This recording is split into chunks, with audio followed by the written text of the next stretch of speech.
Hello friends, आज मैं आप लोगों को स्किनर का क्रिया प्रसूत अनुबंधन सिद्धांत बताऊंगा। दोस्तों, आज मैं इस वीडियो में क्या क्या बताऊंगा वो मैं आपको बता दे रहा हूं। दोस्तों, फर्स्ट है अबाउट स्किनर, सेकंड है सिद्धांत, थर्ड है व्यवहार के बारे में और फोर्थ है महत्व एवं गुण। दोस्तों, ये चारों चीज़ें मैं आपको वीडियो में पूरा अच्छे से समझा के बताऊँगा। तो दोस्तों, वीडियो को पूरा अंत तक देखिएगा। तो दोस्तों, अगर आप चैनल पर नए हैं तो चैनल को सब्सक्राइब कर लीजिए, बेल आइकन को दबा दीजिए ताकि मेरे हर नई वीडियो की नोटिफिकेशन आपको मिलती रहे। दोस्तों, चलिए वीडियो को स्टार्ट करते हैं। आज मैं आप लोगों को स्किनर का सिद्धांत बताऊंगा। स्किनर कहाँ के निवासी थे और उन्होंने कौन कौन सा सिद्धांत दिया था, तो आइए जानते हैं। स्किनर ने क्रिया प्रसूत अनुबंधन का सिद्धांत दिया था और इनका पूरा नाम BF स्किनर है और ये USA के निवासी हैं, अमेरिका के। दोस्तों, इन्होंने पहला प्रयोग चूहा पे किया था 1938 में और दूसरा प्रयोग कबूतर पर किया था 1943 में। दोस्तों, जो इन्होंने चूहे पर प्रयोग किया था, इनका जो क्रिया प्रसूत अनुबंधन सिद्धांत का जो नियम है वह पुनर्बलन का सिद्धांत भी कहा जाता है। तो इसे आप लोग समझ लीजिएगा कि स्किनर ने चूहे को पिंजड़े में बंद कर दिया था और नीचे एक लीवर लगा दिया था। चूहे को जब भूख लगी तो वह उछलने लगा और अचानक उसका पैर लीवर पर पड़ा।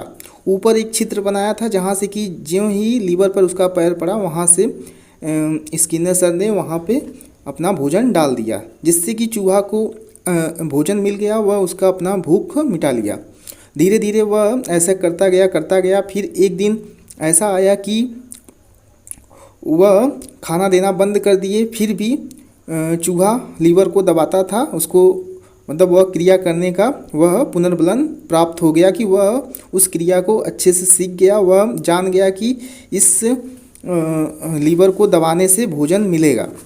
तो यही है दोस्तों। और उन्होंने कबूतर पर भी इसी तरह प्रयोग किया था। उसी एक पिंजरे में एक लीवर लगा दिया और ऊपर से एक छिद्र बना दिया, वहाँ से उसको भोजन देते थे। इसी तरह वह भी अपना क्रिया किया।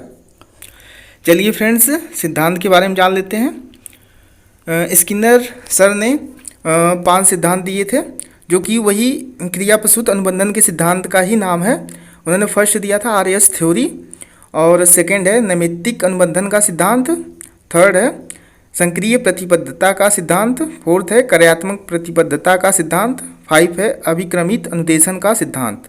दोस्तों, 5वां अभिक्रमित अनुदेशन का सिद्धांत काफ़ी महत्वपूर्ण है। तो फ्रेंड्स, फर्स्ट है RS थ्योरी। दोस्तों, स्किनर सर ने रिस्पांस पर ज़्यादा महत्व दिया था, ज़्यादा बल रिस्पांस पर दिया था, जबकि आपके थांडाइक महोदय जो हैं वो स्टिमुलस पर ज़्यादा बल दिए थे। चलिए दोस्तों, इसका कुछ पॉइंट्स देख लेते हैं। स्किनर के अनुसार व्यवहार 2 प्रकार के होते हैं। फर्स्ट है क्रिया प्रसूत व्यवहार और सेकंड है आपका प्रतिक्रियात्मक व्यवहार। क्रिया प्रसूत व्यवहार स्वेच्छा पर आधारित होता है। दोस्तों, स्वेच्छा पर आधारित होना मतलब कि बच्चे का जब इच्छा करेगा तब वह सीखेगा, जब मन करेगा तब वह करेगा। यानी बच्चे की जब तक इच्छा नहीं होगी आप उसे कुछ नहीं कर सकते, यानी कि उसकी इच्छा पर ही उसे आप कुछ सिखा सकते हैं। सेकंड है प्रतिक्रियात्मक व्यवहार, उत्तेजक या उद्दीपक पर आधारित होता है। दोस्तों, बच्चे के सामने कोई भी उद्दीपक या उत्तेजक रख दिया जाए तो उसके प्रति जो वह अनुक्रिया करता है, प्रतिक्रिया करता है, उससे जो उसे ज्ञान प्राप्त होता है वह प्रतिक्रियात्मक व्यवहार के अंतर्गत आता है। चलिए फ्रेंड्स, कुछ पॉइंट्स देख लेते हैं। स्किनर सबसे अधिक अनुक्रिया पर बल दिए थे, यानी कि वह अनुक्रिया पर बल दिए थे, इसलिए उनका जो थ्योरी है RS थ्योरी के नाम से जाना जाता है। जबकि थार्नडाइक ने यसा थ्योरी, यानी कि वह उद्दीपक पर बल दिए थे, स्टिमुलस और रिस्पांस, यानी कि स्टिमुलस पहले आएगा तब उसके बाद रिस्पांस होगा, जबकि स्किनर सर ने रिस्पांस पहले होगा, स्टिमुलस बाद में आएगा। चलिए आगे देख लेते हैं। अभिक्रमित अनुदेशन का सिद्धांत, यह 3 प्रकार का होता है। पहला है रेखित अभिक्रमित अनुदेशन, सेकेंड है साखी अभिक्रमित अनुदेशन, थर्ड है मैथेटिक अभिक्रमित अनुदेशन। दोस्तों काफ़ी इम्पोर्टेंट पॉइंट है, यहाँ से एग्जाम में क्वेश्चंस आते हैं, तो आप लोग इसे ध्यान से समझ लीजिएगा। रेखित अभिक्रमित अनुदेशन 1952 में स्किनर द्वारा प्रतिपादित किया गया था। इसमें उन्होंने बताया था पूर्व ज्ञान से नवीन ज्ञान को जोड़ना। दोस्तों यहाँ पे पहले का जो ज्ञान है उससे कोरिलेट करके जो नया ज्ञान है उसको आप जोड़ करके सीखेंगे। और सेकेंड आपका है साखी अभिक्रमित अनुदेशन 1960 में नामर्न ई क्राउडर ने दिया था। इसमें उन्होंने बताया था समस्या का पता लगाना फिर उसका उपचार करना।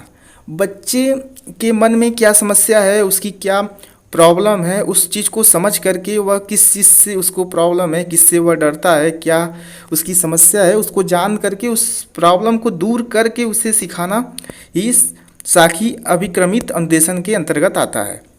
तीसरा है आपका मैथेटिक अभिक्रमित अनुदेशन। इसे 1962 में गिलबर्ट द्वारा प्रतिपादित किया गया था। इसमें उन्होंने पाठ्यक्रम पर अधिक बल दिया था, यानी कि बच्चे की कोई भी पाठ विषय वस्तु, जैसे कि पाठ्यक्रम कोई भी चैप्टर है तो उसमें क्या क्या कंटेंट होने चाहिए, उस तरह से उस पर बल दिया था, क्योंकि बच्चा है उसके अकॉर्डिंग ही कंटेंट होने चाहिए।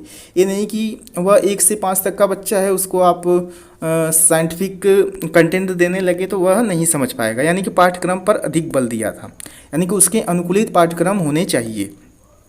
चलिए इसके कुछ सिद्धांत व महत्व जान लेते हैं।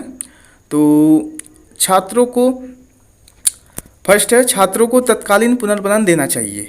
छात्र कोई भी रिस्पॉन्स करता है तो उसको तुरंत उसका आपको रिजल्ट देना चाहिए, ताकि वह पुनर्बलन को समझ सके और जान सके कि मतलब यह करने से मुझे ये चीज़ होगा। और सेकंड है बालक अनुक्रिया द्वारा सीखता है। बालक जब वह अनुक्रिया करता है तभी वह सीखता है। जबकि तीसरा है आपका बालकों के परीक्षा फल शीघ्र ही घोषित करना चाहिए। हाँ दोस्तों, बच्चों का अगर परीक्षा फल अगर तुरंत नहीं आता है तो उन्हें गुस्सा आता है और वह सीखने में असमर्थ होते हैं, क्योंकि परीक्षा फल आने से उन्हें प्रभाव मिलता है और वह अग्रसित होते हैं कुछ और आगे करने के लिए। तो दोस्तों वीडियो कैसी लगी? वीडियो अच्छी लगी हो तो लाइक सब्सक्राइब शेयर ज़रूर करें और हमारे साथ बने रहने के लिए धन्यवाद।